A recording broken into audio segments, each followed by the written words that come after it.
Alright. Well, am I over here now? I don't need to be over there.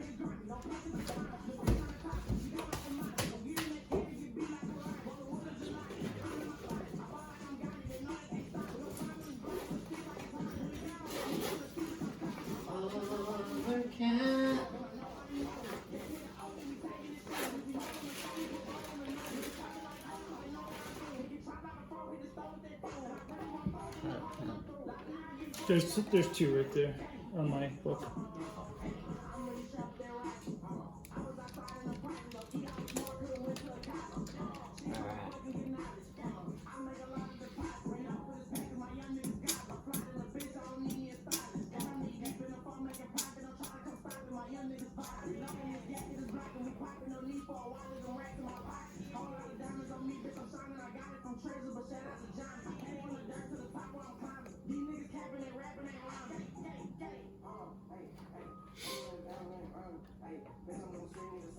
Freaking wonky ass back.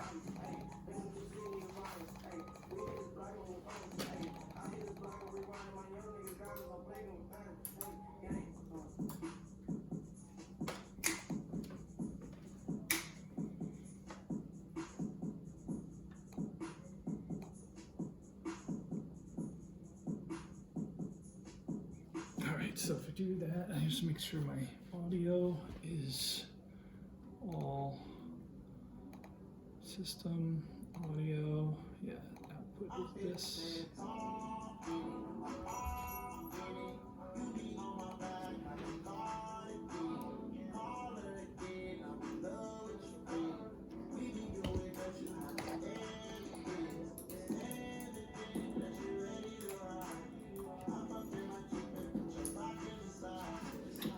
Do you want to let me just get levels and stuff while you're working? Just make sure that those are okay.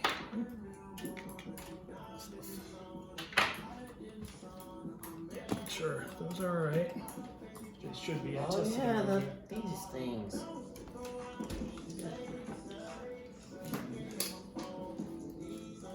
So this is my volume. Check. So I'm going to give you... I can have less of myself. Less of myself in the monitors. I'm just going to turn it down a little bit because I can't do less of either check. of us. Alright, that's okay. You just turn it. Or I can do one ear. No, I'm fine. Yeah. Alright, where am I here? Let me just get this stuff. Pop up in my Jeep and on the other side. Now I'm in my highways, I'm fucking in my Jeep. Fucking in the back seat of my Jeep.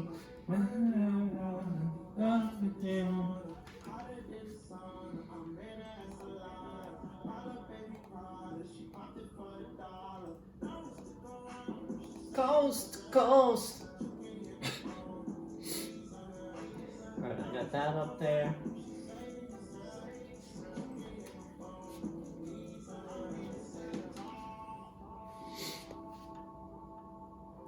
All right, I'm gonna start recording the podcast.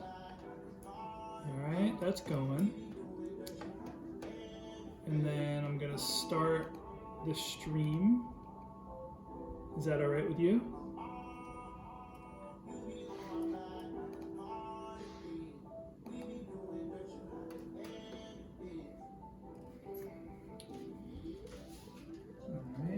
All right.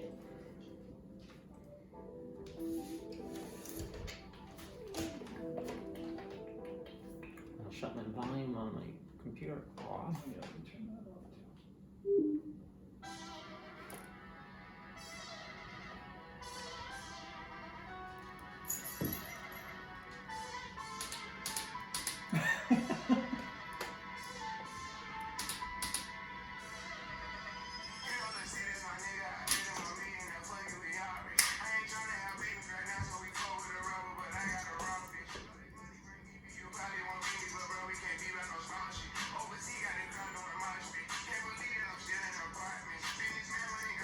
Little baby.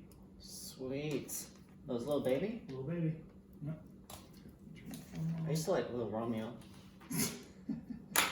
He's like, he wanted to be a basketball player when he grew up, and he became a really Really good basketball player. Did he really? Yep. What was his name? Like Romeo. actual, like if he played basketball. They call him Mr. Romeo now. Mr. Romeo. Grown Romeo. Not not little anymore. Big Romeo. All right. Let me see here, and then we're gonna just switch over to this here. Man, the sun that keeps changing. It keeps.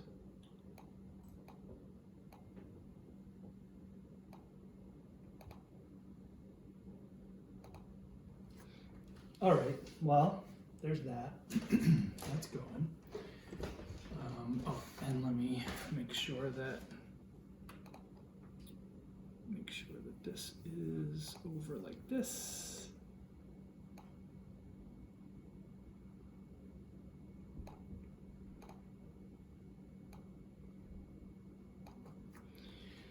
All right. Well, that's that. That's ready. That's ready. You ready? Ready. You ready? I'm ready. I need. We don't have you. We need you. You need me? There you go. Yeah. You want to hear? I'm good. You're good. Yeah. I was just leaning Okay. back. All right. Leaning back. Leaning back.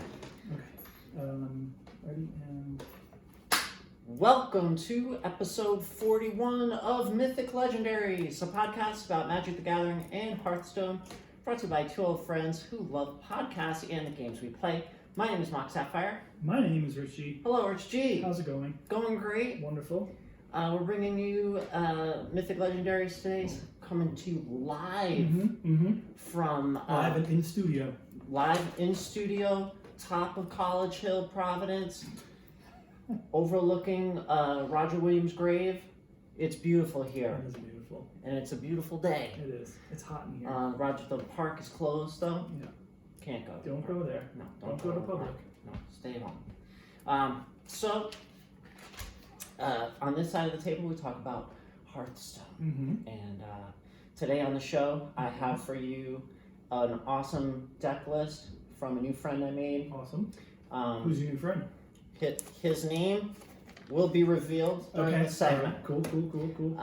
Cool. And he has a spell druid deck. Okay. And it's really unique. It's Okay. unique, and I'm having success with it. Great. And excited about that, to share that with you and the little tricks of the deck. And also some Hearthstone news about BlizzCon and some other things. And that's what's going on today on this side of the table. Great. Well, on this side of the table, we have a new set that comes out tomorrow. Tomorrow. It begins with an I. Ikoria. Ikoria. Yeah. Ikoria. Comes out tomorrow. Holy New set day. shit. New set day. New set day. It feels like just yesterday we had new set day, but here it is. Comes out tomorrow on Arena. All the packs and stuff will be unlocked. So, what I'm going to do today is I'm going to go over a few decks that an angle. I like it. a content creator by the tag TitansFan920 theory crafted a bunch of decks, and I reached out to him today and asked if I could go over a few of his decks because I like brewing and stuff, but I don't preview the cards as much as some other people do.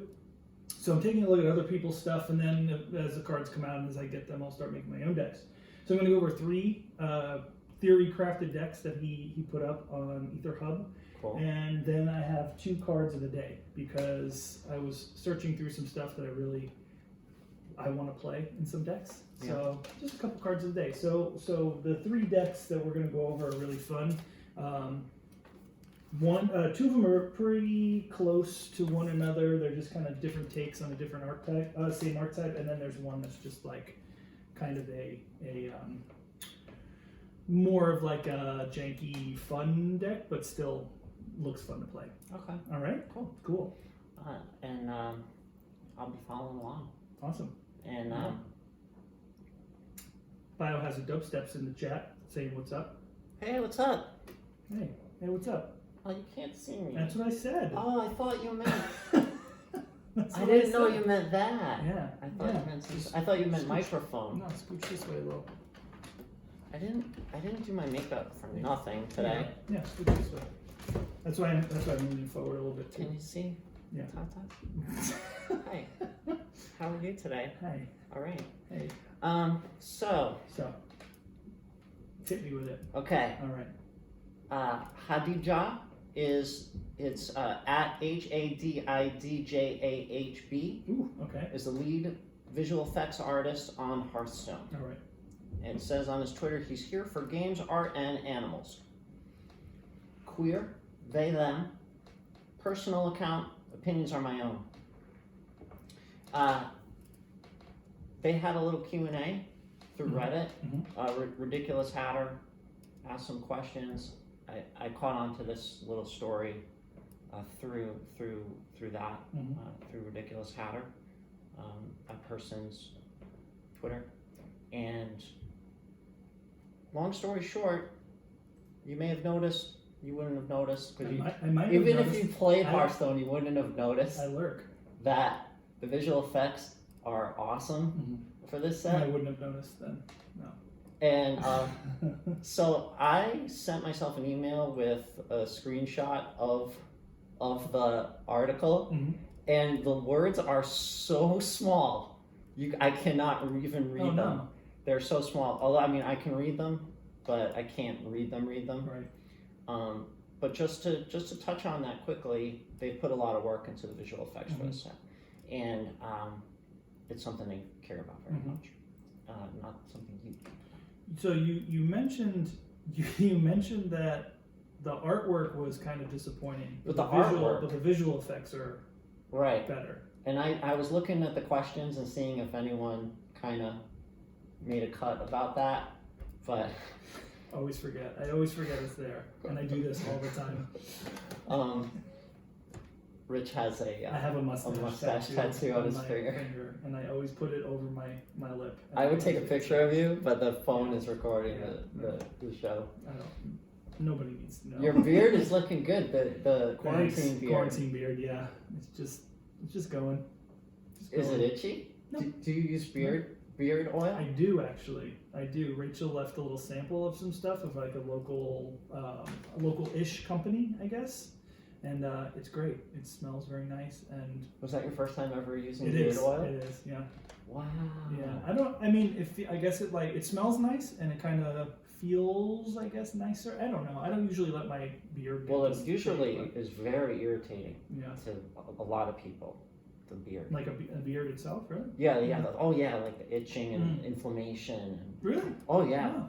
I'm not a beard guy. Like usually, I have like short facial hair just to cover my stupid baby face, but now I'm just letting it go. That's my awesome. hair up here is going. It's gonna be like hockey hair. Do you remember hockey hair? No. Remember? So when Jim and I worked at Guitar Center. What was that? 2002-ish or whatever. Yeah. I grew my hair out, but before I grew it out, I bleached it. It was blonde. And then I grew it out again, and it got like this long, like to my nose. You bleached your hair? Yeah. I didn't even realize that. I would pull it behind my ears because who needs their hair in their face? And then I just started calling it hockey hair because it got a little bit longer, and then I would wear a hat all the time. Like I grew my hair, but I would just wear a hat. So I'd put a hat on and then pull like the top back, and then I'd have this like swoop coming out of the back.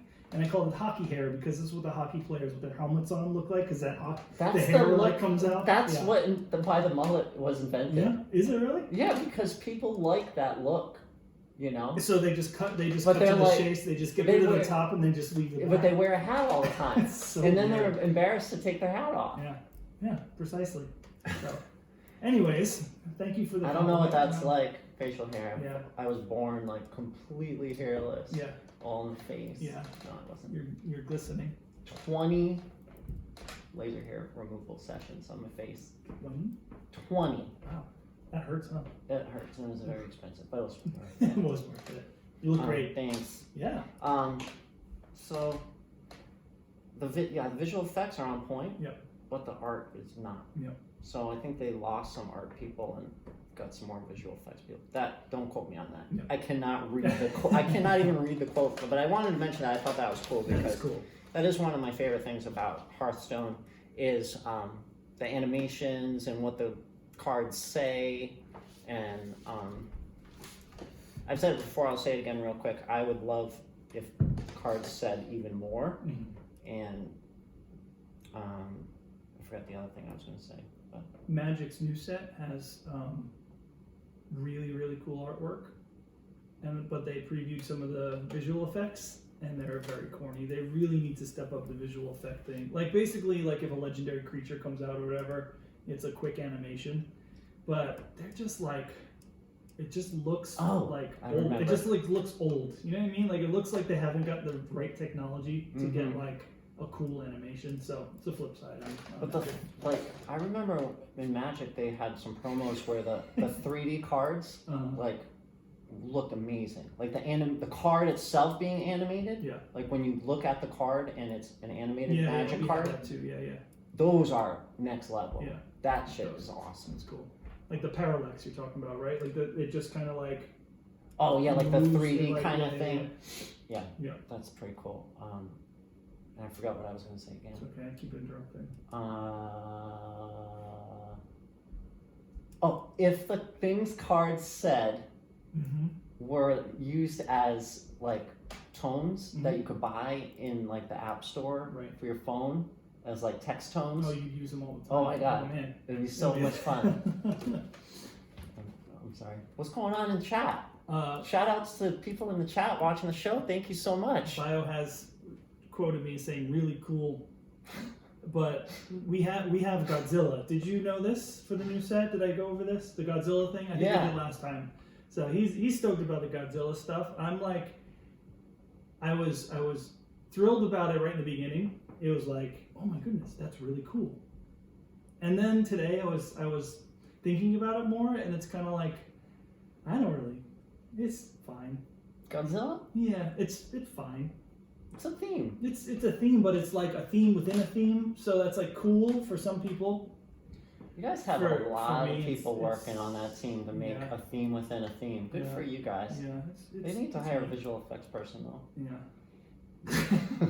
I'm not trashing the King of Monsters. I'm just not as thrilled as some other people about it. So anyway, Hearthstone news. I was never big on Godzilla. Yeah, I mean, because we're talking about Godzilla. How can you not be big on Godzilla? That's the only way to be on Godzilla. You're right. It's big.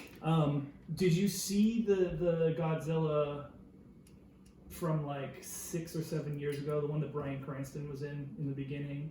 It was like the new Godzilla. It wasn't the one from like the Puff Daddy song. It was like the newest one. No, but I saw the other movie that was about big monsters that was done. Pacific Rim? Well, Pacific Rim, but it was before that. It was the one that was like the handheld and like no one knew what was going on. And Oh yeah, Cloverfield. Cloverfield. Yeah. That was well done. Well, and then there was another movie in the Cloverfield universe. Yeah, the one with John Goodman. Yeah. Yeah, that was cool. Oh my god. Oh yeah, and they were locked in. They were in quarantine within the shelter. Yeah, that was wild. That shit was awesome. Yeah. That was the first time I ever saw in a movie or a TV show like bodies being dissolved in acid. Which in Ozark, that's like an ongoing theme. Is it? Oh yeah, that's right. And did you watch season 3? No, I had to restart. I started watching Ozark when it first came out, and then I stopped. I was invested in it, but then I was like, it was a little too. It got too serious, and like I think one episode just got really boring, and I'm really bad with that kind of thing. Like if an episode trails off and it loses my interest, I just don't go back to it. That's what happened with what's that, Sons of Anarchy. People were all like, watch this show, and I watched the first 15 minutes and I was like falling asleep, and then I never went back to it. But it's certain episodes are and really The Walking hard. Dead too. Really hard to watch some of the episodes. I get real emotionally invested in these shows, and they really push it. Yeah. It's really uncomfortable sometimes in the show. Yeah. There was a scene. Just watch the last episode. There was a scene in. No, I'm not even going to talk about it. What? What I was getting at about Godzilla and that Godzilla movie is that. So Godzilla is a classic monster, right? Yes. And we know that people like Godzilla. It's not that I don't like Godzilla. I just don't think it integrates well into. Godzilla hater. I didn't know. I'm not a Godzilla hater. I'm not. Hater. No, it's just listen to what I'm saying. The Godzilla 2014. Thank you, Biohazard. It was in 2014 that came out. They were at the airport. and it was like halfway through the movie, and there had been no like reveal yet of Godzilla, and they were at the airport on a tram. They were trying to get out of it. Was like whatever island, I think they were on Hawaii or some island they were on, and the reveal of Godzilla was just his scream, and I like stood up and like clapped. I was so amped because they didn't even show him yet, and it was like just the Godzilla scream, and it was so loud, and then everybody on like in the movie were like, so that shit was so cool. And then they show, and it was like, yeah, it was really, really cool. That moment, actually, it's probably on YouTube or something. Just that moment. I'll show you later. Okay. It like gave me chills, and I just stood up. Yes! It was like the sickest moment because they did it like, yeah. See, he said goosebumps every time he hears scream. That's exactly what happened to me. So I'll show you later on. Okay. Yeah. Okay. Cool. All right. I have the cat. She's watching. She's chilling. Yeah. Also, there was just an update about BlizzCon, which I was hoping to go to this year, but hadn't thought about it since. It's been a while. I hadn't thought about BlizzCon, but I remember last year when it ended, I really regretted not going, and I wanted to go. So just want to read a little bit from the release. It says, a gaming convention is probably the last thing on most people's minds right now, and that goes for many of us at Blizzard too. As events around the world announce cancellations, postponements, etc. because of COVID-19, we're seeing questions about our plans for this year. Skip to the end. We do want to mention that prior to the recent events, we had been actively working to finalize our plans, and we're still doing that. Despite the workplace changes, we've now made it Blizzard. That includes considering a range of scenarios and possibilities, not just in terms of the show, but also regarding what the experience would be for you. We know BlizzCon also involves preparation on your part, so we'll do our best to provide as much clarity as we can, as quickly as we can. In the meantime, please be good to one another, stay well, and know that we're holding everyone impacted by COVID-19 in our thoughts. So they haven't made a decision yet. It sounds like it would be a tough decision to make now. Nobody can make a decision. Yeah. I even called the vet today because I had an appointment for George tomorrow, and they were like, "Yeah, we're not taking anybody inside the building unless it's an emergency. Do you want to just make another appointment?" I was like, "Sure, just schedule me for a month from now, and I'll figure it out because we don't know." And she was just like, "Yeah, we don't know." So they're not. But my vet, we had the appointment, got all her meds, my dog's meds and stuff. Yeah. Well, he didn't need but meds from or outside. Oh, they did that? So they took our dog and then they brought her back and they said they were doing that, but only for emergencies. So that's fine. You just need a nail trim. He'll be okay. We'll figure it out. Okay. Yeah, it's all good. All right. Yeah. Because I'll give you the number. It's all right. Thank you. Of course. Moving on. That's it for Hearthstone news. Oh wait, there's more news. What's the news? Robobson is back. Yeah, that's awesome. Robobson was my coach. You mentioned, yeah, okay, yep.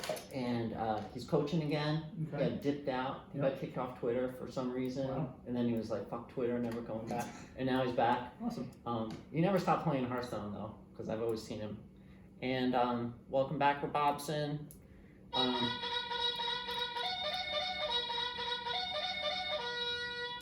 He was a co-host of Around the Hearth. Right. And it was a big inspiration. Awesome. That's cool. Welcome back. Welcome back. Welcome back. Welcome back. Welcome back. He said maybe Dragon Hunter was the meta breaker. Okay. But I got news. Spell Druid. I was so my Titan Clan ladder has been up and down since after they nerfed Demon Hunter way too soon. I want to ask your opinion about that. They released a set, and then the next day they changed the cards already. Nope. The next day. No? They should let it play out, like, for whatever. That's what, I mean, that's kind of the rhythm that Wizards is in for Magic. you let something play out for however long, and then they do a analysis, and if something's overstimulating the metagame, where like they do with Field of the Dead and all that stuff, then they'll remove it. But there's enough time to actually play with it, and it becomes a little sort of inundated with that one deck type. I don't think the day after should be a thing, but I did hear news that there's one card from the new set that's not even out yet that's banned in a certain format because it does something crazy within that format. So that makes sense. Yeah. Like they realized kind of after people started talking and revealed the cards that it would do a certain thing, and I think it's in Commander, so that card's not allowed there, but that's smart because they don't want a new card to be the one everybody's going to play and it's going to be no fun to play against. Yeah. But for your game, the ability to turn up and down levels of certain things, they should let it play out. That's my opinion. Like, let it play out and see what happens first. They've been praised for doing it quickly, which I just gotta tell you how I feel. Is that doesn't feel good. Right. Because I was looking forward to it. Mm-hmm. It's amped up. Yep. Picked the deck I was gonna craft from Yep. day one. Crafted it. Spent the money. You know. Mm-hmm. And is it completely like you can't play it anymore, or is it just doesn't do what you wanted it to do? Or it's just not as powerful? That's what it sounds like. It's not as powerful. Yeah. It's just, you know what I'm gonna have to do is next time when the new set comes out, I'm just gonna have to take the whole day. Yep. And be like, this day, I'm playing the most broken thing because that's what I want to do. Yeah. I want to play the most broken thing and climb quickly. So anyway, I made it to Diamond. Okay. And good job. I made it to Diamond 6. Mm-hmm. What is it? 10? Day 1. 10 is the big one. You guys go the other way. Starts 10 to 1. Oh, it does go the same way as Magic does. Okay. Yeah. Okay. So okay. And then when you get to Legend, it's another thing like that. yeah. But I'm trying to get to Diamond 5. Yep. And so I reached out on Happy Hearthstone Discord.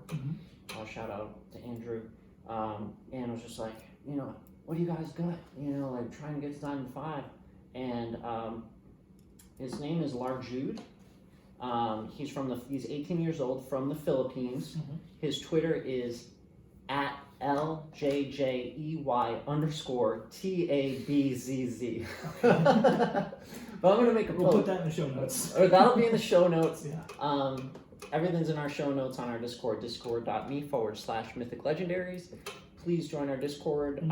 We're a listener-supported show. We're commercial-free, advertisement-free, listener-supported and what you can do is we do it for you. We do it for you. For you. Just join the Discord. We see that you joined, and it means a lot to us. Don't at me, bro. Don't at me, bro. We're not going to at you, but we noticed that you're there, and we thank you for joining our Discord and listening. And if you could leave us 5 stars any way you can, especially on Apple Podcasts or anywhere, we really appreciate it. That shows your support, and it helps push our podcast into a place where other people might see it. So, right. Yeah.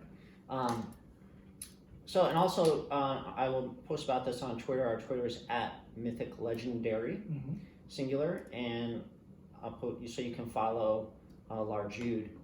And the deck list is a unique spell druid list. Okay. I looked for it on HS Replay and I don't see it. Not like this. I'm gonna go through it quickly. I have a bunch of notes about it, and I've had some success with it. I'm at Diamond 8. Awesome. I started at Diamond 10 this morning. Okay. And I haven't had a lot of time to just sit and grind. But I've been climbing. It struggles against Priest. Although I did beat a Priest. But it struggles against Priest. If you're going to play Priest, you have to nail it. You have to get everything, you have to get it done quickly. And that's a popular deck type, right? Yeah. There's like Resurrect Priest, and there's Dragon Priest, and there's this other Priest that uses Primes and like... No, the Primes are the new thing, right? Yeah. It uses Primes, and it uses these things that buff the thing and then make bots. Priest, it's a lot, yeah. Priest is not really a tier 1 deck, but just so happens to be really good against Spell Druid. So, I'll go through the list quickly. And when I used to listen to Around the Hearth, and they would go through, and that's why I'm going to go through the list, because I benefited from it when I was just starting, before I could figure out all this shit. Right. Of just going to a website and being able to get it. Yeah. Yeah. Okay, there's 2 innervates, 2 moonfires, 2 crystal power, 2 fungal fortunes, 2 iron barks, 1 power of the wild, 2 rising winds, 2 wraths, 3 no 2 wraths, 1 blessing of the ancients, 2 bog beams, 1 savage roar, 2 overgrowths, 1 soul of the forest, 2 glowfly swarms MVP, 1 Calthus Sunstrider, 1 exotic Mount Seller MVP, 2 overflows, 1 gift of the wild, and 1 forest aid. All right. Okay, the mulligan. This is like a general mulligan. Overgrowth, fungal fortunes, exotic Mount Seller, glowfly swarm, and if I get to 5, I have 1 golden glowfly swarm. I'm gonna make a second because this card is awesome. You usually win with the glowfly swarm. Glowfly swarm is a 5-cost spell. Summon a 2/2 glowfly for each spell in your hand. Okay, so it's like a hand druid. You want a big hand. Things don't really get moving until turn 6 or 7 for you. You don't really, like turn 6 and 7, those are big turns. So you may want to hold on to a wrath for a little early removal if you get it in your opening hand. It's not necessarily, if you don't have the coin, for example, wrath goes up in value because you want to have some kind of early removal. How does wrath read? Wrath is a 2-cost spell. Choose one. It's versatile, so you can either deal 3 damage to a minion or deal 1 damage and draw a card. Okay. So it's a great spell. There's another removal. Bog Beam is a 3, deal 3 for 3 and cost 0 if you have 7 mana crystals. So, okay. This is build and buff. It's build and buff, and try to do it quickly. Try to build and buff as quick as you can, and try to make your board sticky if you can, and destroy. Hit face and destroy and overwhelm, and it feels so awesome. What I found was, which was so exciting, I played Exotic Mount Seller, which is a 7-cost minion. Whenever you cast a spell, summon a random 3-cost beast. But what happens with this deck is, if you can get Exotic Mount Seller out on turn 7, and there's spells that cost 0 if you have 7 mana crystals. And there's cards like Overgrowth that boost up your mana crystals. Overgrowth is, where are you, Overgrowth? Gain 2 empty mana crystals for 4. Once you hit 7, all these things, they just turn to 0. So you hit 7 and you play all the 0-cost spells and you make this awesome board. And sometimes you get Zixar, which is because she summons a 3-cost beast, random 3-cost beast. So there's like a 2/4 with Rush, and there's Zixar, which is Prime, which is the Druid Prime? The Druid Prime? No, the Hunter Prime. It's awesome. So when you get one of those, it's awesome. She's awesome. Problem is, sometimes when you are... it sounds like getting to 7 is a bit difficult. Maybe, kind of. Where is that spell? That Fungal Fortunes, okay? Draw 3 cards, discard any minions draw. Draw them.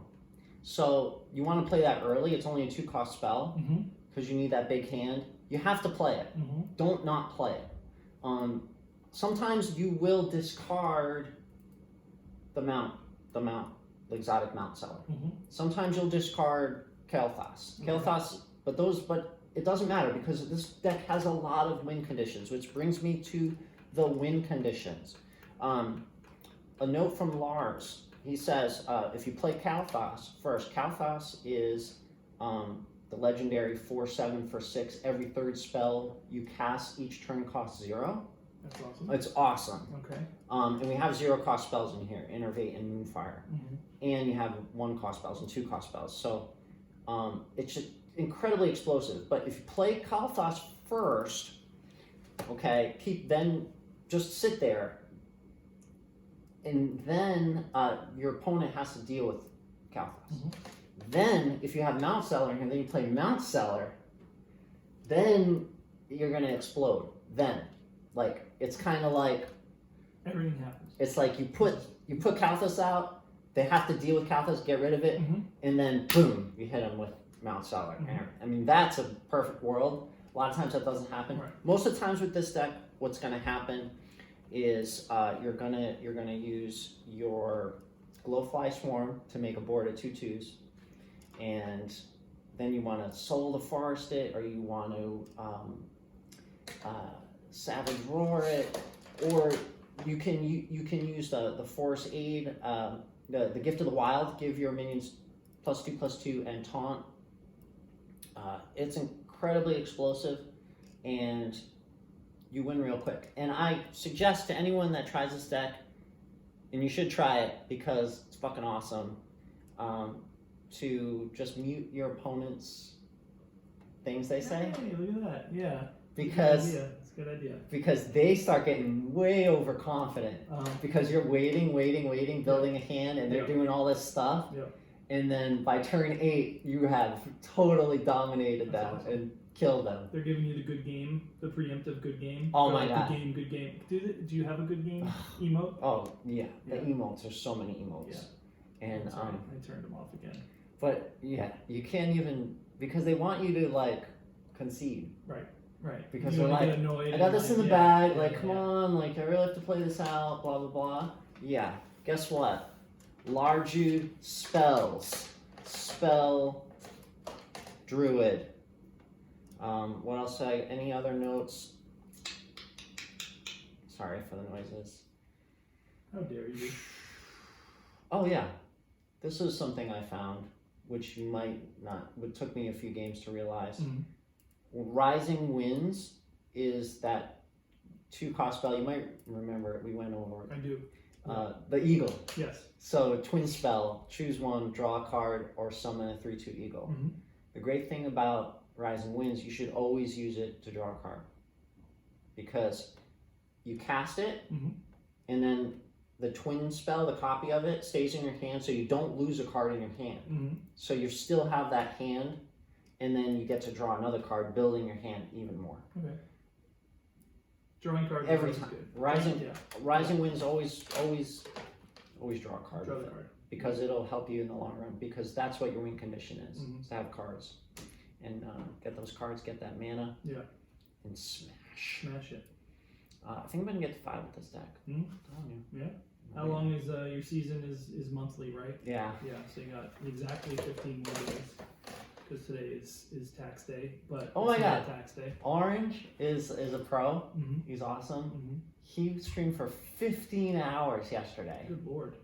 And that's what I was telling my husband. I was like, babe, like, you think I play a lot, but the pros play all fucking day. Those streamers are like no joke. They're like 8, 9, 10 hours every like other day, or like 3 days in a row. Do you guys have different servers? We play in the US server, the Europe server? Nope. We have 3 different servers? Yeah, you have Asia, Europe, and North America. And a special China one, I think. Oh, okay. And what the pros do is they climb ladder all the way to #1 legend on the server. And then they go to another server. That's awesome. Yeah, that's so cool. That's cool. They're cool. Yeah. Pros are cool. Hey, Lars, shout out. Lars Jude. Thank you so much for the list. I'm having a lot of fun with it, so total success, period. I hit a win streak, couldn't hit a win streak with anything else, and hit that win streak, and good for you. Having a lot of fun. That's great. And so I'll pass my turn because we got big news. Oh, Guaco, shout out. Thank you. Thank you. Thanks for the informative deck list. I hope you get to level 5. And before your draw phase, Yes. I will. During my upkeep? No, after my draw. So what you did, you ticked up your Teferi Okay. on your turn, Yeah. and then you put on full control mode. And then when I went into my untap, upkeep, and then draw, Yeah. you control the phases. So as I drew, I'm not allowed to go to my main phase. And then you get to thought erasure me during my draw phase, and you get to take out whatever you want. Exactly. Yes, that's what you're doing. And I'll take a counter spell. I'll take your biggest dragon. Yes, take my dragon. I'll take. Oh, your wait. Sarah Angel. Wait, so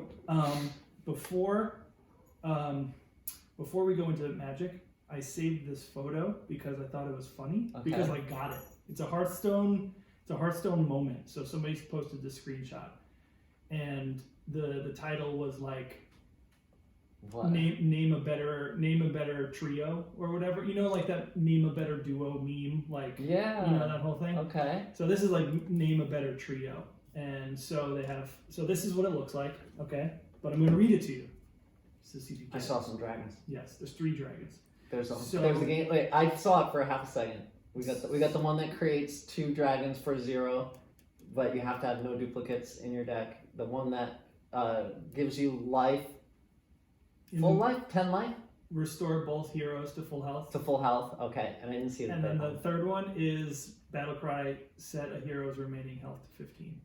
Oh, Alistraza. So it's Dragon Queen Alistrazas to Nozari to Alistraza. So basically, Oh my god. Yeah. Yeah, you get those are the 2 that you get. Yep. Oh god. restore both heroes full health, then set a hero's remaining health to 15. So yeah, so that's that That's is cool. an awesome combo. Yeah. Oh my god, I wanted to do a trivia with you. That was gonna be my off-topic thing. Was I was gonna do like a Magic trivia. I would like that. That'd for be cool. for you and the That'd be listeners, fun. so everyone could try to like.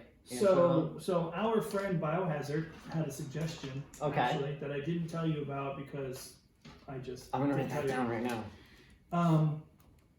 At the end of our podcast, while we're streaming, at the end we can end our podcast, and at the end we can keep streaming and just have a Q&A session with whoever's watching. Oh, right Like on. a fun thing, and I hadn't thought of that, and he brought that up the other day, and I think that's a super cool idea. So Totally. maybe next time or whatever, when Yeah. everything kind of dies down a little bit, because right now with the new set and everything, people are streaming and there's a lot of attention on that. So watching a live stream podcast isn't the first thing people are going to do right now. What? So, as awesome as we are, maybe next set I'll be in the streamer early access thing that's going on right now. If I sign up and do all the stuff that everybody's been helping me with. Oh yeah.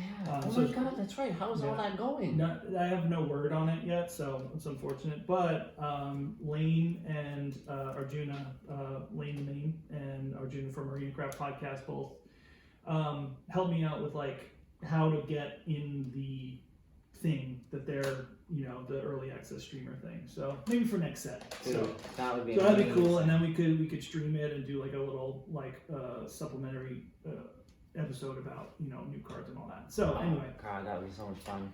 But today we have the Ikoria stuff comes out tomorrow, and like I said in the beginning, I reached out to Titans Fan 920. He is a content creator that brews some really cool decks, a lot of fun. Takes existing ideas, and then when new cards are coming out, so it's sort of like theory crafts and whatnot, and then uses EtherHub, which is a website where you can post deck lists and create your own account, all that sort of stuff. Pulling up the links now. And then puts, it's got images of the cards and all that sort of stuff. So he puts a lot of work into it. So I reached out today and asked if he would mind me sharing a couple deck lists. And he was all for it. So he's got a YouTube channel, he streams, all the stuff. So shout out to Titans Fan 920. Thank you for that. Oh, I like EtherHub. It's cool, right? Oh It's yeah. nice. Yeah, look at it. It's just like all the card art. It's all in pile mode. You can switch up the view of the cards, but I like the default view where you have all the piles, everything, and then you can just look at all the cards and stuff. Yeah, that's right. So let's look at Mardu Humans first, because that was the first one I wanted to cover, because this Mardu Humans list looks really cool and really aggressive, and has a really cool theme, because humans as a creature type haven't been really strong in Magic for a while. In Pioneer and Modern, in the older formats, they have a strong creature base. There's really good humans that are legal in those formats. But Standard really has never had a humans deck, because it was lacking 100% lacking a lord, which is like the generalized term for a creature that gives all other creatures of that type +1/+1 or a buff. What are you smirking at over there? That's awesome. Scourge Diva. Scourge Diva. That's the name of a podcast. Yep, Judith the Scourge Diva. Yep. She's Scourge awesome. Divas. Human shaman. Of course, the human would be the shaman. Yep. That makes perfect sense. So Mardu, for those who don't know, Mardu is the color trio of black, white, and red. So that's what Mardu means. And I really like this deck because it kind of has the same flavor as the Knights decks that have been in Standard right now. But what I think the Knights deck was lacking a little bit is cheap removal, which we get in the card Heartless Act from the new set. So Heartless Act is an uncommon. It costs 1 black and 1 colorless, and it says choose 1, destroy target creature with no counters on it, or remove up to 3 counters from target creature. So the first mode is what's probably the most important, because even though this new set has a lot to do with the counters, and there will probably be a lot of creatures with counters on them, I think the majority in the beginning of creatures, they're not going to have counters on them just yet. And that's a cheap removal spell. It's an instant. It'll get rid of a target creature. So if you do run into a creature with some counters on it, you can remove them. And then if you really needed to, you can remove the counters, and then you can destroy it with another Heartless Act. Like you can use 2, but using 2 to destroy 1 creature is not very profitable. So this deck list, I'm just going to run through it real quick, and then we'll cover the new Ikoria cards. It's got 4 Fervent Champions, which is always the 1-drop for mono red right now. You're always playing a Fervent Champion turn 1. 3 Heartless Acts, 4 Heroes of Precinct 1, which is a human warrior who creates a 1/1 human token when you cast a multicolored spell. 3 Dire Tactics, which is a new card from Ikoria, which says it's an instant, exile target creature. If you don't control a human, you lose life equal to that creature's toughness.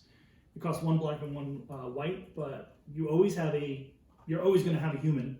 So you get to exile a creature for 2 mana, which is That's huge. As an instant speed. So that's a bonkers card at uncommon. So that's really, really good in this deck, obviously. 4 General's Enforcer. That's a 2/3 human soldier for 1 black and 1 white. And it says legendary humans you control have indestructible. And then its activated ability says 2 colorless, a white and a black. Exile target card from a graveyard. If it was a creature card, you get to create a 1/1 white soldier human token. There's a lot of graveyard stuff from the previous set. There's Beyond Death has a lot of graveyard things going on, so that's a way to fix that. And also the legendary humans you control have indestructible comes in with this next card, Tajik Legion's Edge, which is an older card. It's been around for a little bit.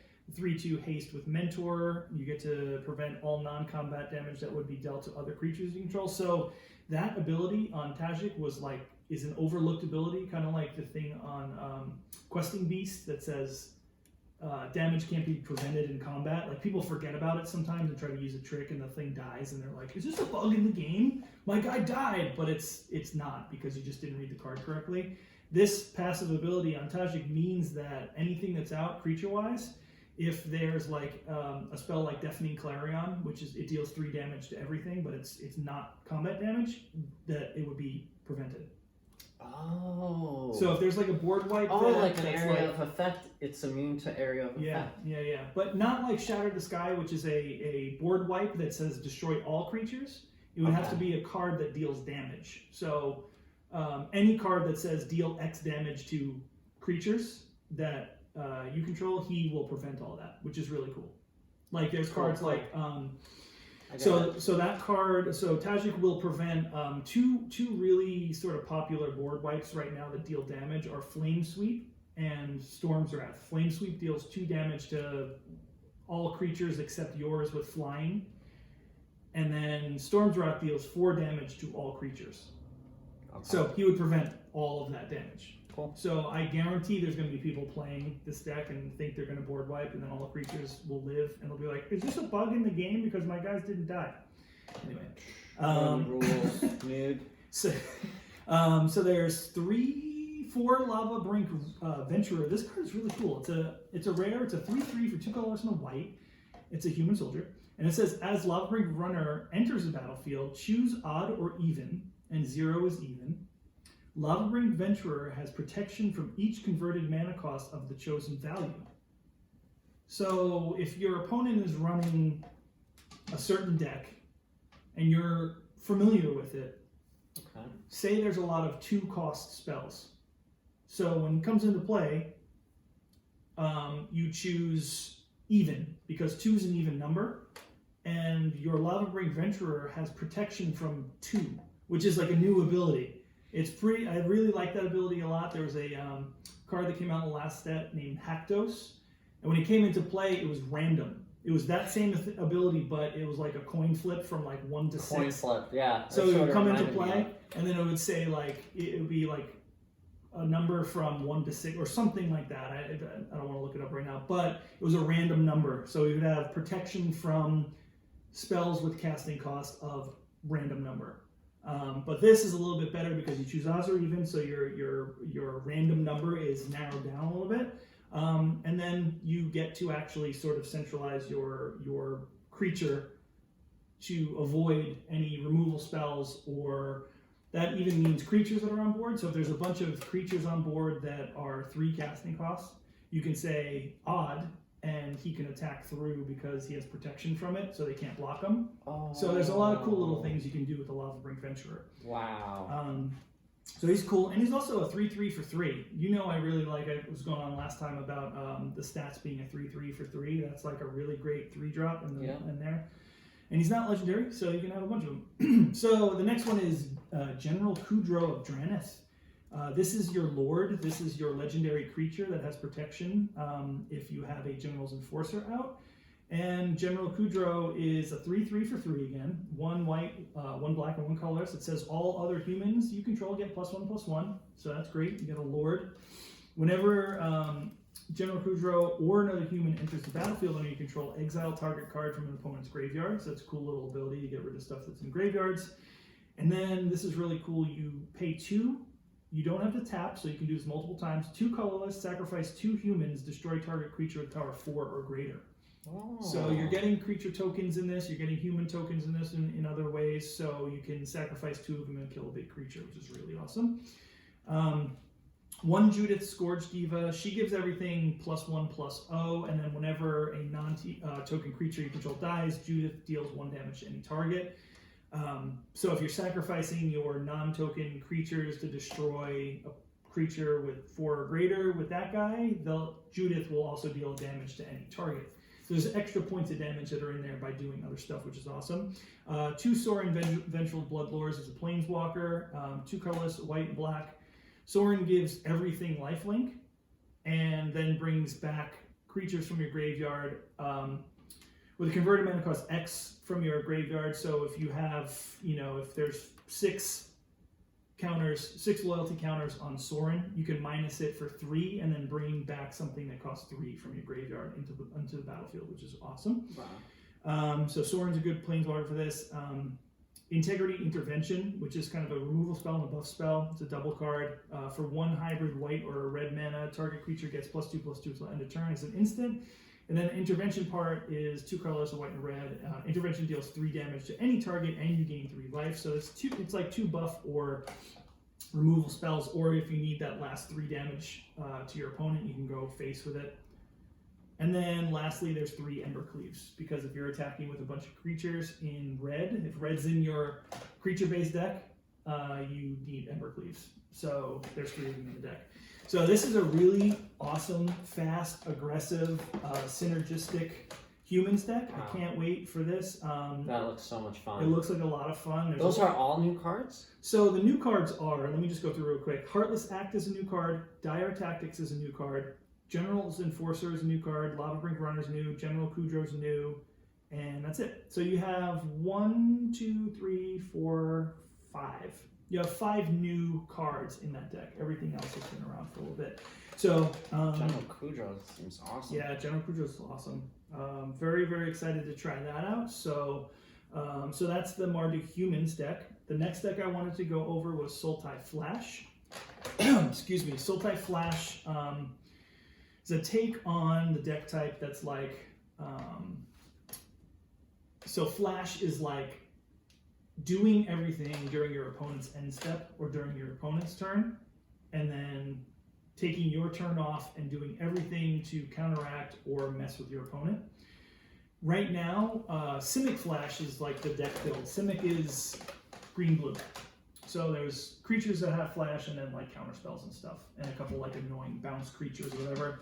So this is a take on Flash because a theme of the set itself is Flash. There's a lot of things that come into play as instants. So we're going to go over this real quick. And Sultai means black, green, and blue. So they're adding black into the deck to give it a little bit more of an aggressive take and a little bit more... I see wolves. I'm in. A little bit more quickness. So yeah, so this is a Sultai Flash. So we've got 4 Cunning Nightbonder. So that's a new card. It's 2 hybrid mana. It's either black or blue hybrid. So you can pay 1 black, 1 blue, 2 blue, 2 black, whatever.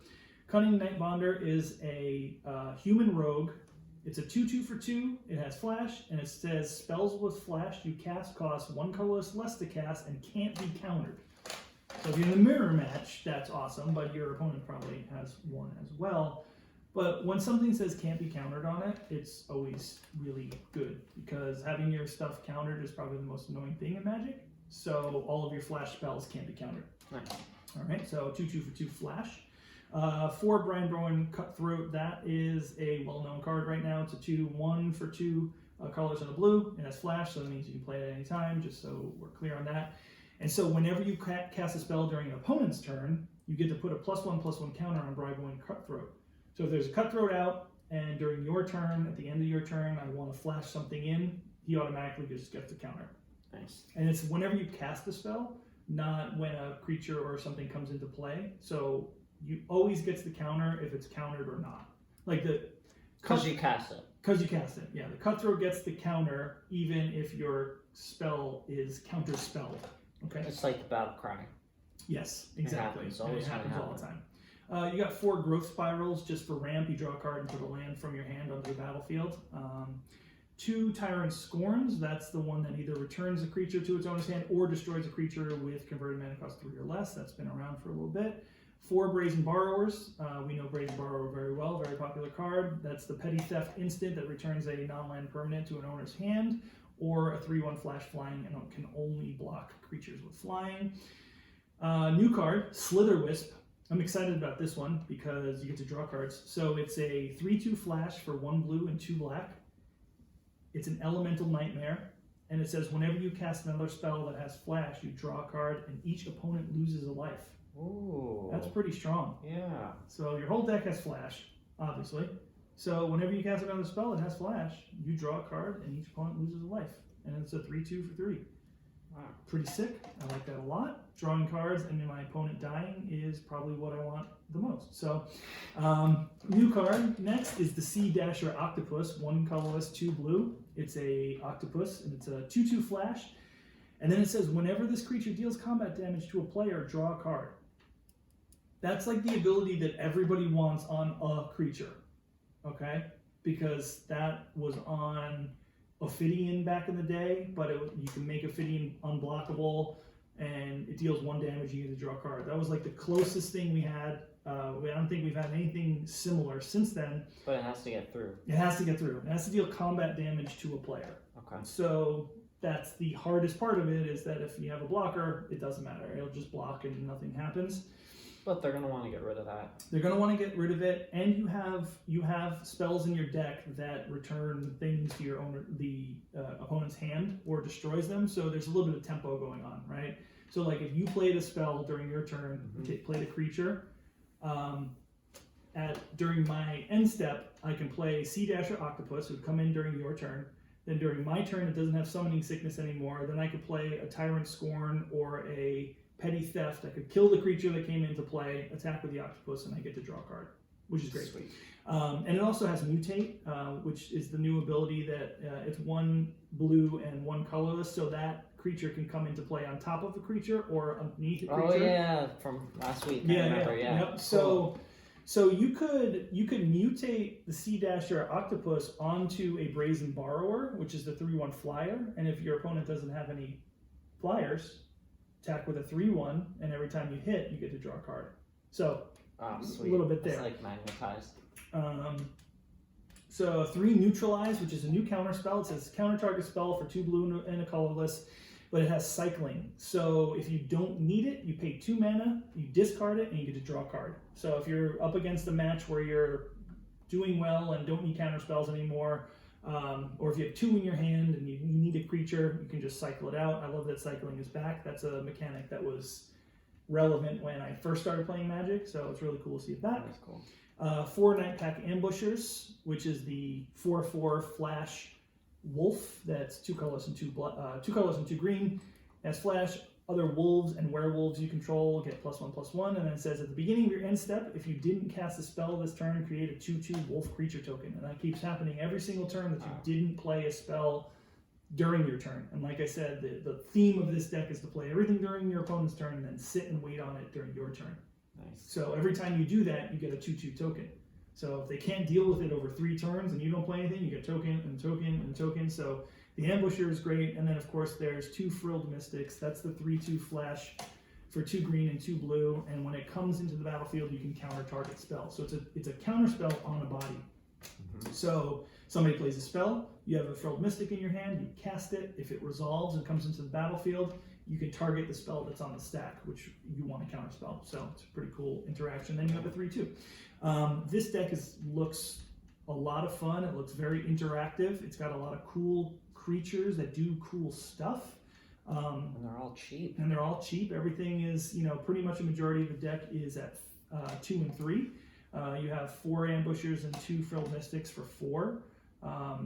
So that looks like a lot of fun. I'm really enjoying the fact that black is getting some more flash creatures and a little bit more aggression on the smaller creatures that are more cutting into the blue flavor and like the blue color pie that have like drawing cards or evasive abilities or things that happen when they do something. So this deck it's something I'm probably in the craft. I have a lot of the cards right now. It looks like you only have to craft Cunning Night Bonder, Slither Wisp, and the Octopus and Neutralize. What's your advertisement in the top right hand corner? I'm looking at a chainmail butt. What have I got? I have Cox Internet. Yeah, pulling from your browser history there, huh? Oh, okay. Yeah, all right.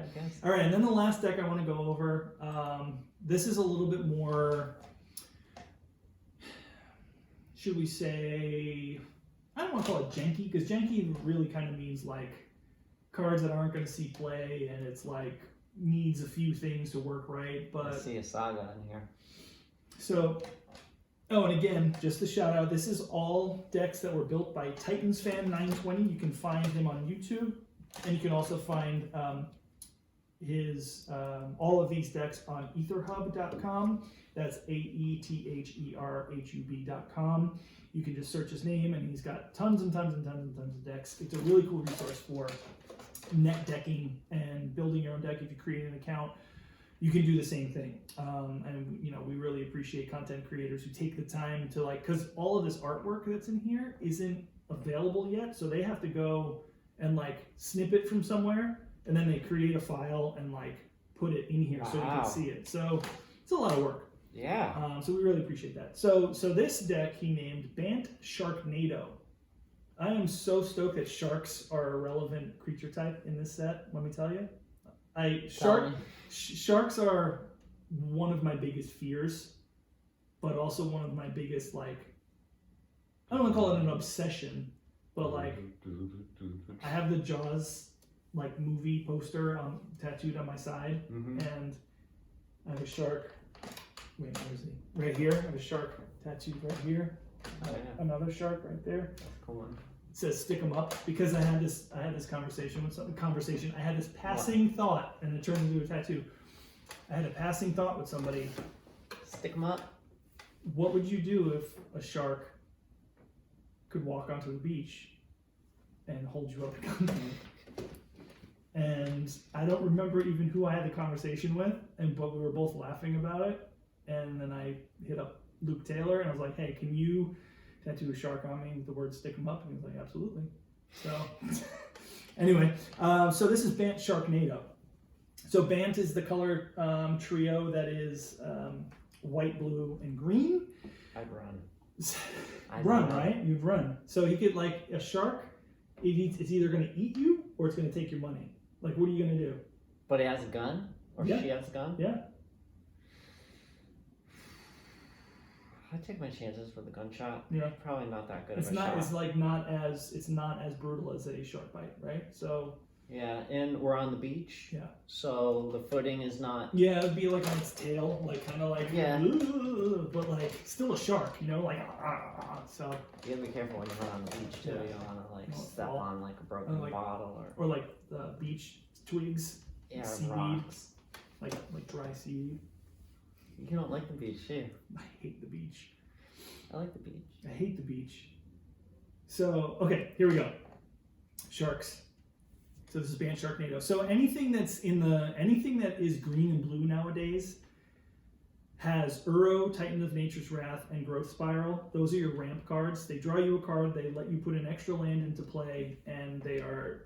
Uro is just a big 6/6 creature that gains you 3 life. You can put an extra card into play, and you draw a card anytime it attacks. Uro is like a bonkers magic card that is like on the border of like overpowered. Okay. But it sees play in every deck that has green and blue in it. So let's go through this Bant Sharknado deck. It's got 4 Growth Spirals, 4 Paradise Druids, which is just a mana dork, 4 Teferi's Time Raveler, because if you're playing blue and white, you need Teferi's in it. 3 Uros, and then new card called Migration Path, which is a sorcery that costs 3 colors and a green, and it says search your library for up to 2 basic land cards, put them on the battlefield tapped, then shuffle your library, cycling 2. Now this card is exactly Circuitous Route from an earlier set, which is still standard legal. Circuitous Route lets you search for 2 lands. They can be either gates or basic lands, and you get to put them into play tapped. The difference here is you can only search for basic lands, but it has cycling. So cycling is good, like if you already have a bunch of lands out, which you probably do if you're ramping a bunch, you can cycle it for 2, which means you toss it in the graveyard and you get to draw a card. So that's why that's good. 3 Shatter the Skies, which is the Wrath effect. Each player who controls a creature with power 4 or greater draws a card, and then you destroy all creatures. 4 Elspeth Conquers Death. That card is one of the best magic cards in Standard right now. It's the saga that exiles a permanent an opponent controls on step 1 with converted mana cost 3 or greater. Then step 2, non-creature spells your opponent casts cost 2 more until the next turn. And then chapter 3, you get to return a creature or planeswalker from the graveyard with either a +1/+1 counter or a loyalty counter on it. Elspeth Conquers Death. It always happens if you have something. If you play something good on your turn 4, or even on your turn 3, on their turn 4, because they're ramped up a little bit, they'll probably have an extra land in play. It will get exiled. Like Elspeth Conquers Death is a great card. Totally. 4 Nissa, who shakes the world. I mean, Nissa is just always, Nissa is Nissa. It's always in a green deck. Nissa is great. And then my favorite card of the deck, Shark Typhoon. Let me tell you, I can't wait to play this card and have it not work every single time I play it, but I can't wait to play it. So, and Shark Typhoon is literally Sharknado. I mean, like the movie. Okay. It's literally Sharknado. It's sharks in a tornado. And Oh yeah, now I see it. They're whirling about in the artwork. There's just a bunch of sharks and a big water spout. So it's literally Sharknado. What it does is my favorite part. Whenever you cast a non-creature spell, create an XX blue shark creature token with flying. Where X is that spell's converted mana cost. Yep. Cycling. Holy shit. I don't understand the cycling thing. I'll explain it real quick. Do you not understand this specific cycling or just cycling in general? Well, even for migration path at the end, it says cycling costs 2 color. Yep. Yeah, colorless. Yep. So the cycling mostly, Shark Typhoon has a color in it specifically, but most of the time cycling is just colorless because it gives you the opportunity to pay whatever color you have in play to get rid of a card in your hand that you don't need and draw a card. So cycling is literally here. I'll demonstrate. Oh, it's an extra ability. Right, it's on at the bottom. migration path. It's at the bottom. Yeah, it's exactly. So the card itself has an extra thing on it. Okay, so I still search my library for 2 basic land cards, put them into the battlefield, tap, then I shuffle. Oh no, sorry. You do either or. Okay. So if you cast the spell, you can't cycle it. But if you don't want to use the card, like if it's useless, Oh, you have it in your hand. Yeah, it's in your hand. So you can cycle it out of your hand. Exactly. Into the graveyard and then draw a card. Yeah, so if I have a card with cycling and I don't need it, I pay 2. Let's say when I get graveyard path, I discard it, goes to the graveyard, and then I get to draw a card. Okay. It's cycling. Okay, Exactly. I got it. Cool. So Shark Typhoon is a little bit different, and it's awesome. I love this so much. Cycling is X, 1 colorless, and 1 blue. Okay. Discard this card, draw a card. When you cycle Shark Typhoon, create an XX blue shark creature token with flying. So what that means is if you have a bunch of mana to put into X, right? Say you have 10 mana out. Let's say you have 10 mana. Okay. And you have Shark Typhoon in your hand. Yeah. So we're going to cycle it like we just went over, right? We discard it, Yeah. and then we draw a card. So if I have 10 mana out, I can put 8 mana into X, the blue and the white, the blue and the colorless, like that's the cycling cost. So X can be whatever extra you have. Discard the card, draw the card, and then when you cycle that card, you create an XX blue creature token, shark creature with flying.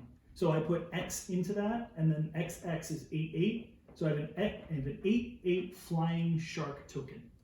And that costs 10. Right. That would cost 10. Holy But with shit. this deck, you have all this ramp. You're gonna have so much land. Yeah. So you can create gigantic Shark Typhoons. We need a shark token. We do. It needs to be awesome. Who's your friend who does the art? I didn't. Wait. Do we? Oh, we read the first one. John. Yeah. We need a shark token. We need a shark token. We do need shark tokens. They definitely will have shark tokens in the past. We can't wait for that. So that's Bant Sharknado. Only 2 Ikoria cards, which is just Migration Path and Shark Typhoon. But I'm really looking forward to making 8/8 flying shark tokens. And also, the first part of the Shark Typhoon enchantment is whenever you cast a non-creature spell, you create an XX blue shark creature token with flying, where X is that spell's converted mana cost. So everything that you play in this deck, except Uro and Paradise Druid, if you have a Shark Typhoon out, you make a creature token for that spell's mana cost. So if Shark Typhoon's out and you cast a Teferi, you make a 3/3 flying shark. If you cast Nissa, you make a 5/5 flying shark. If you cast Elspeth Conquers Death, you make a 5/5 flying shark. If you cast another Shark Typhoon, you make a 6/6 flying shark. So that's awesome. Yeah, it's versatile. And it's only 6, so yeah, so you'll ramp it out. You'll ramp it out for sure. So those are the 3 decks I wanted to cover today. A lot of diversity. Blue-green is getting a lot of good cards as usual because blue-green always gets the best cards for whatever reason. But it's a great color combination. You can ramp a whole bunch of stuff and then play big things, and that's the best part of playing blue-green. And then, so one last shout out to Titans fan 920. So thanks for those theory crafted decks. Thank you. We really appreciate that for us to beautiful. go over. And then I wanted to go over 2 cards. One of them was Shark Typhoon, which I forgot was in the Sharknado deck. So we already covered Shark Typhoon. So my card of the day, after looking through some stuff, is, and we saw it on stream. I was watching the Arena Craft podcast early access stream before as I was setting up, and Arjuna was playing a blue-black flash deck, and included this card, and it's the Voracious Great Shark. And that's a 3 colorless and 2 blue creature shark. It's a 5/4 with flash. When it enters the battlefield, counter target artifact or creature spell. So it has the same ability as the Frilled Mystic. So basically you cast it when your opponent casts either an artifact or creature, and then you get to counter that spell, and then you have a 5/4 shark in play. I love that sharks are in this set, big monsters and stuff. I'm less of a fan of like elemental cat dinosaurs, and I'm more of a fan of just straight up sharks. I'd play the humans. Humans deck looks cool, right? It looks awesome. Yeah. That's probably going to be a pretty expensive deck to build as far as like if it was in paper. Charge it. Put it on the Charge it. card. Yeah, charge it. Just send it to me. Charge it. So, yeah, we'd love to hear your opinions on the new set. We'd love to hear your... Biohazard says Gishath is still better. Gishath is like a huge dinosaur from one of the older sets that does a whole bunch of crap if it deals damage to your opponent. There's no boat big enough. Yeah, that is the greatest flavor text of all time. Yeah, there's no boat big enough. Voracious Great Shark. So if y'all want to participate in any theory crafting or any deck building or whatever, please hit us up in the Discord or Twitter or whatever. Just, tomorrow's the day. Tomorrow we get to open packs and start making decks. What time? I say probably 11 a.m. Okay. Eastern time. That's when usually things update daily. Play the most broken thing and climb to Mythic. That's what we say every season, and it's like it ends up being like mono red. It ends up being a deck that just has like 4 new cards, one new card and 4 copies of it, of an old archetype. Yeah. Red doesn't look like they got too much as far as like putting it in the mono red build that's really popular right now. It doesn't really look like there's a lot. There is a card that's probably going to see some play. That's an instant that deals 4 damage. It costs 3. It deals 4 damage to a creature, but any excess damage is dealt to the opponent. So you have 4 damage to play with. If the creature is only a 1/1, it'll deal 1 damage to the creature, and then those 3 extra points go to the opponent, which is pretty significant. Yeah. Yeah. So you get to kill a creature, and it basically people are calling it as like trample direct damage because it tramples over. So that's really neat. Totally. I'm excited to open packs tomorrow. I'm excited to. How many packs you got? So I did the pre-order bundle. So I got 50 packs to open. And then I have 10,000 gems. Wow. And that can equal another 45 packs if I want to go. I think it costs like 9,000 gems. And then we can start drafting. Oh, and Arena got people drafting. Like real player human drafting with each other. It's new? It's going to be in tomorrow's update. What? Because before you only got to draft with the computer, right? And then it was predictable. And then you play right, exactly. It's predictable and all that. And then you played against real humans. What they're doing is they're implementing real draft with real people. You draft from the same cards and all that stuff in the packs. The flip side of it is you don't get paired up against the people that are in your pod. You get basically paired up the same way. It's completely random. It's like, I know, that's what I said too. I was like, oh, it's cool, but it's a step in the right direction. Let's look at it positively, right? It's like, okay, they implemented something that people have wanted since the release of the game. Okay. So that's very cool. But on the flip side, it's like... I wonder what the implications of that are. What do you mean? I don't think their system can handle that kind of interaction just yet. Like, having a bunch of people and then having them paired with one another and keeping track and all the logistics that go into like. Does it help you or hurt you? Does it help you to play against a random person from a different pod, or it? So think of when you drafted recently, right? You know what cards are going around the table. Yeah. You know what you passed your opponents.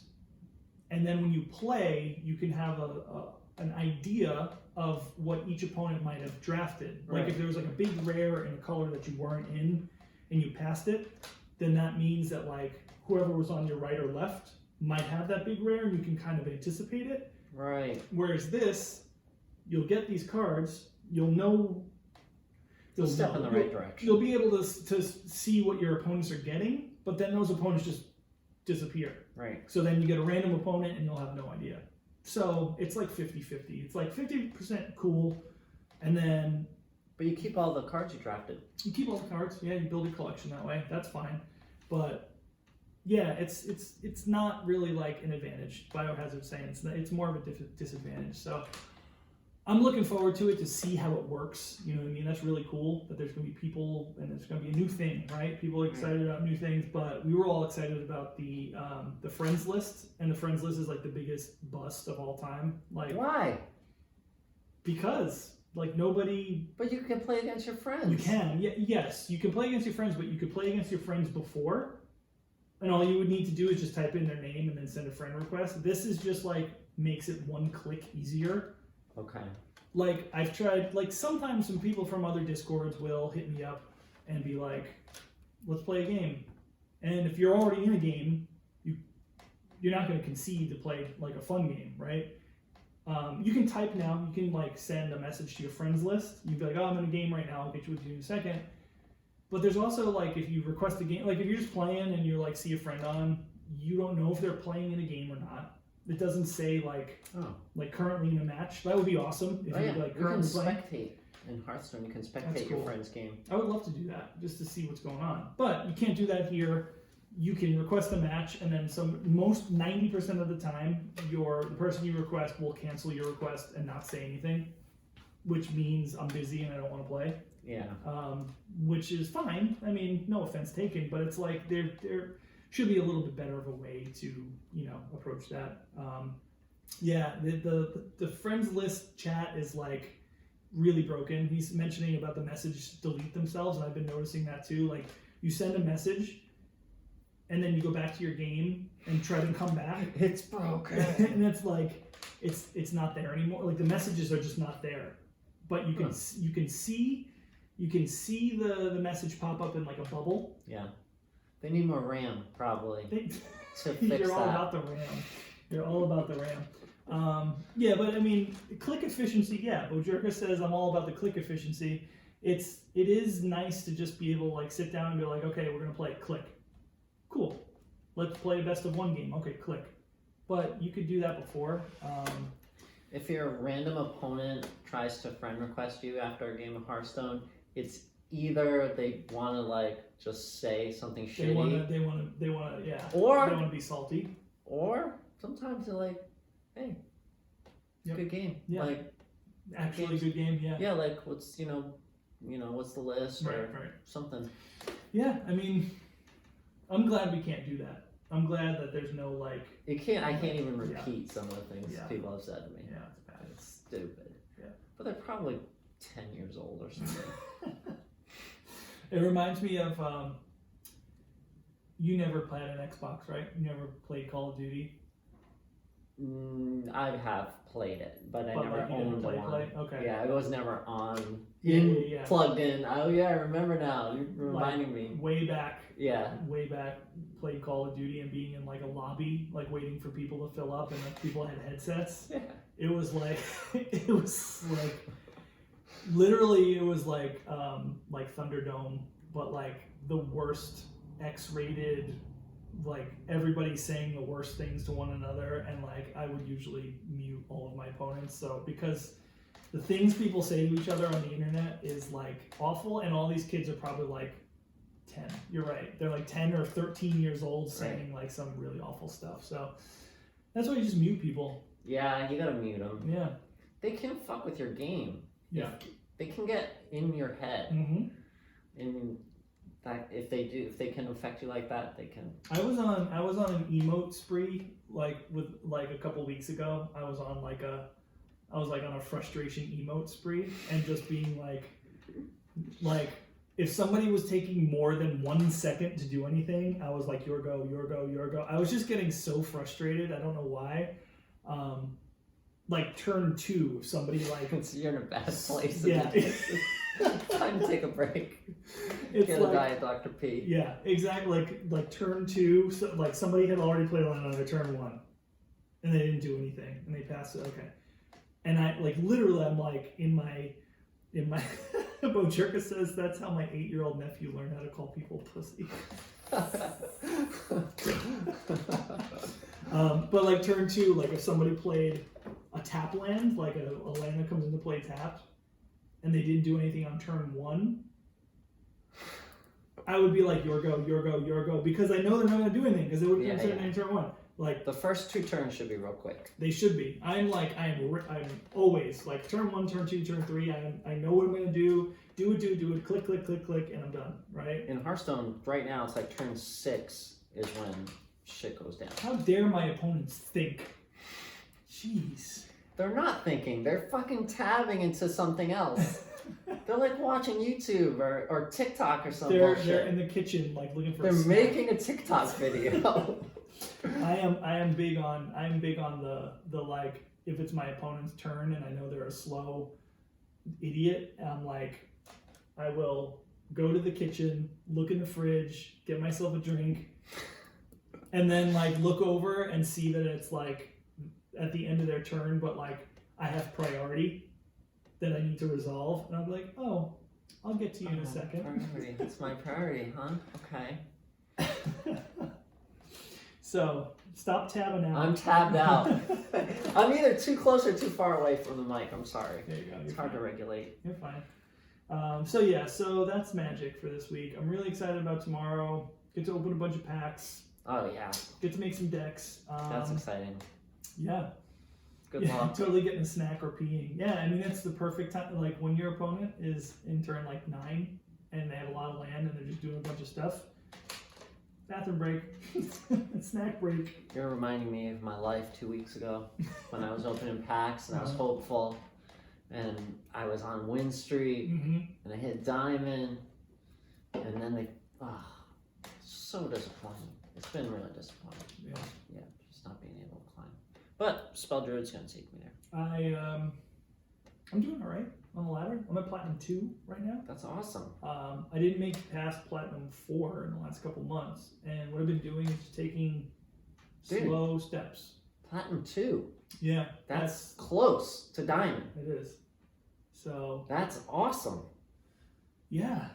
It's weird how I can't get into the groove that I was in when I first started playing the game. Like just sit and play and win or lose and feel okay. And there's a mental attachment to the game now, which is that I'm trying to get rid of.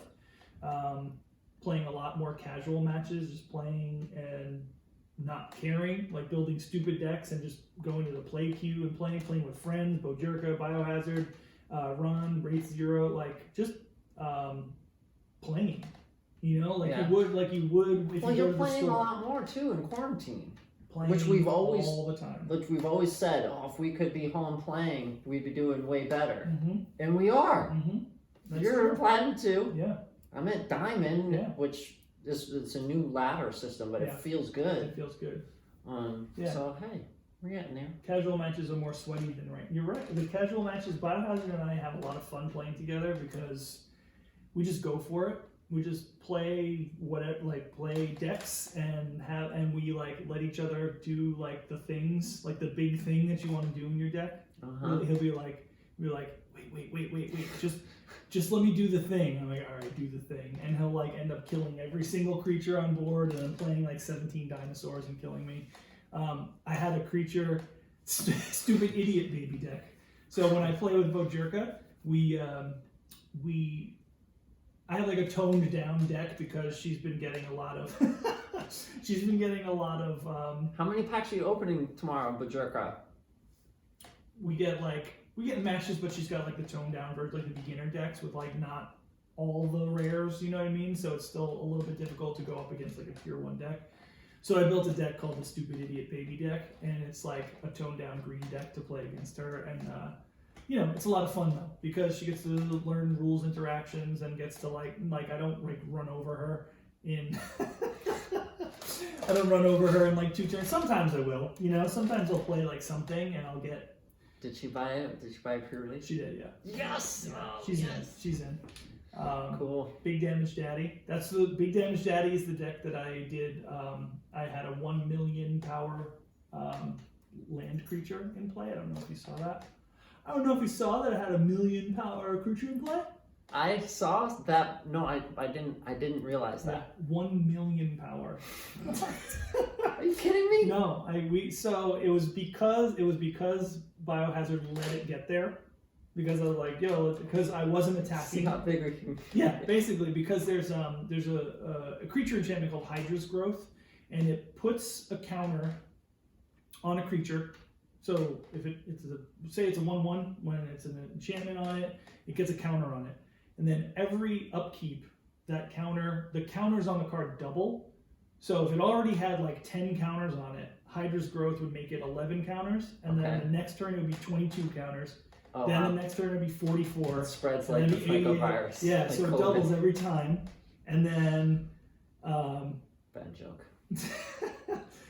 Bojerka did definitely come up with Big Damage Daddy. That was like back when I was playing the Fires and Invention deck a lot. The 5-color fires with like a bunch of crazy big things. And I did a lot of damage. And What does it sound like when you hit with a 1 million power minion? Creature. Did I hit you with the 1 million power thing? I'm not. I think it's just a big whoosh. It's a big whoosh. But I think he was at 1 when I hit him. It's just a big bang. Yeah, it should be like special. You should get a special something. Like a special gem. sleeve, a Big Damage Daddy sleeve. Yeah. But anyway, so Big Damage Daddy was a lot of fun.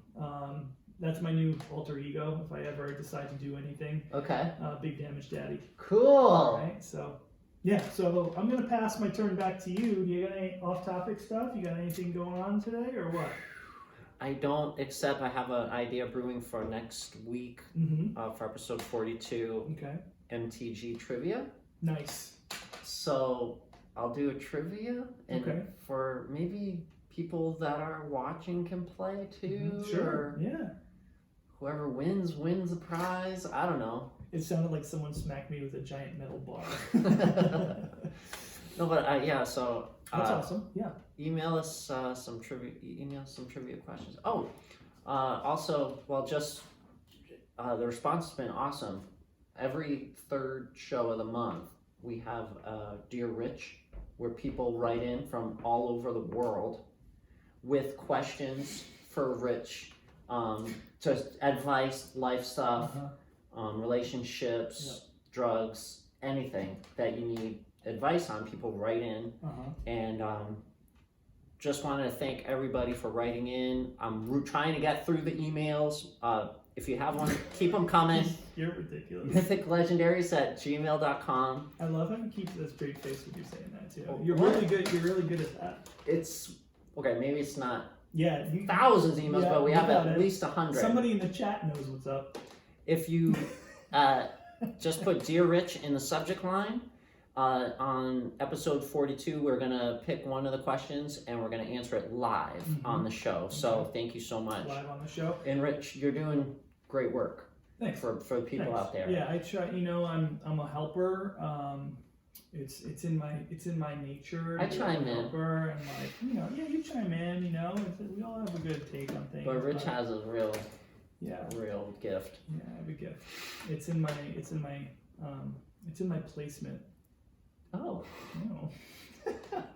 No. So episode 42 next week we're gonna have some trivia and we'll have a dear Ask Rich, and I've been streaming. My streaming schedule is a Monday, Wednesday, Friday, 10 p.m. Eastern. So it's on the same Twitch channel that you're watching right now. If you're not watching, it's Mythic Legendaries Podcast on the Twitch.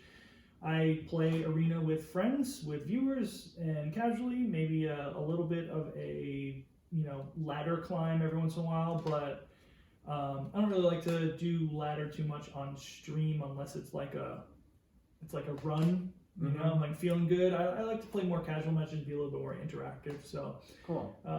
Yeah, watch me stream. I'm just trying to build up a little bit of a community there. It's a lot of fun when people come in and play. So Please do. Please subscribe.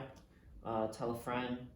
We're gonna be, if you're just listening to the show, we're gonna be streaming live the show live as much as we can. We keep it up on the Twitch for like a week. Yep.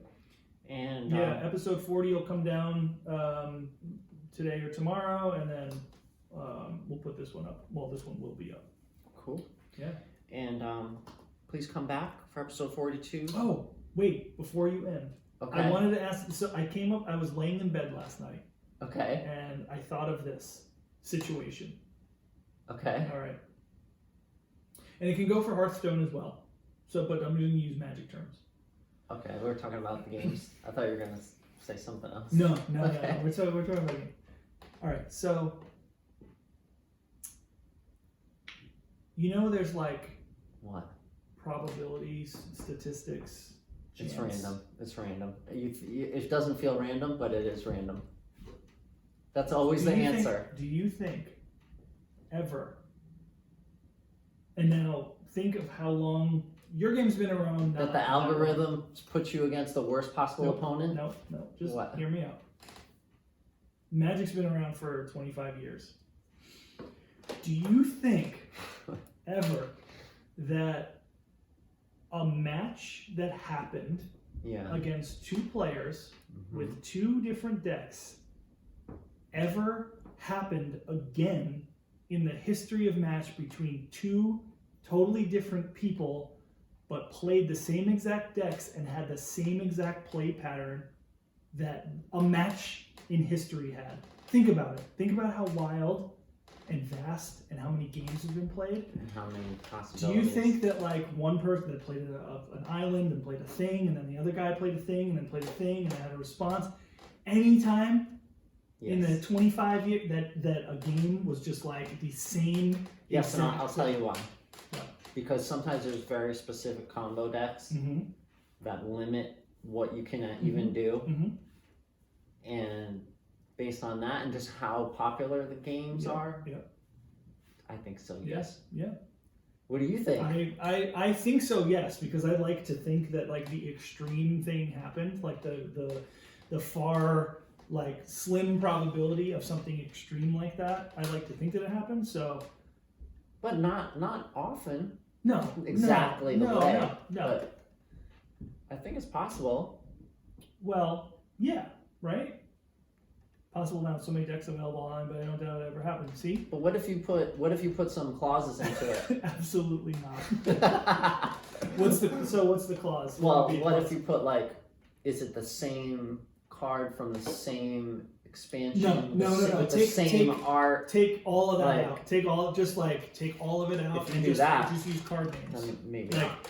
Island, whatever, and then you play Mountain, whatever. Yeah. And then I play Forest, whatever, and then sometime in the history of the game, somebody played Island, whatever, and you played Mountain, whatever, and I played Forest, whatever. You know? Listen, if I don't hit Legend by episode 100, I'm quitting Hearthstone. You're gonna swallow that fistful of dice? I'm gonna quit Hearthstone and I'm gonna play Magic. Okay.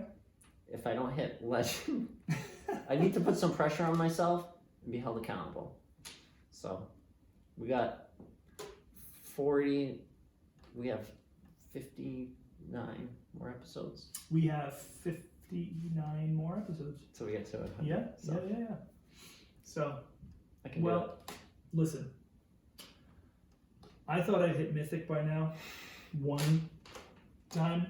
I'm gonna get some coaching. It's just, Need some help. it's just gotta keep at it. We got this quarantine. We got more time. I just want to get to 5 and start streaming. Like a little coaching. Don't let me get down on myself. No, don't make me throw you down the steps. We'll cut this out at the end of the show. No, we're not. This is our show. This is what we talk about. All right, fine. All right. We're gonna. This is my show because I'm telling you what we're doing. All right. All right. Thank you for watching. Thank you for listening. It means a lot to us. Connect with us. Shout out to Brandon Sperry 25 in the chat. That's a new name, so thanks for dropping in. Yes, thank you so much. Did he just show up? Yeah, well, a couple minutes ago. Man. Gave us some insight on the probability that 2 Magic matches of the same exact cool. play pattern has come in. So, yeah. Thank you. Yeah. Thanks for coming. So much. And I guess, awesome. Thanks for listening to the pod. Thanks for being a fan. That really means a lot. So. Oh, thank you so much. Yeah. That's awesome. Episode 41. Give me a high. Diet Dr. Peace for you. I was gonna give you a high five, but we can't do that anymore. So virtual high five. Thanks so much for hanging out in the stream. Thanks so much for listening. Thanks so much for being a friend. Thank you for being a friend. We'll see you at episode 42 next week. And if you have anything to input, and if everyone's like, yeah, stay home. Why is Mox in here? The same room. I live here. You guys don't. I live in the basement. Yeah. We share the apartment. I don't know if we ever mentioned that. Yeah. But yeah. Yeah. You're downstairs. I'm upstairs. So, yeah. Yeah. Thanks so much. Thank you so much. Come back. Thank you. Ungoro belongs to the Titans. Word.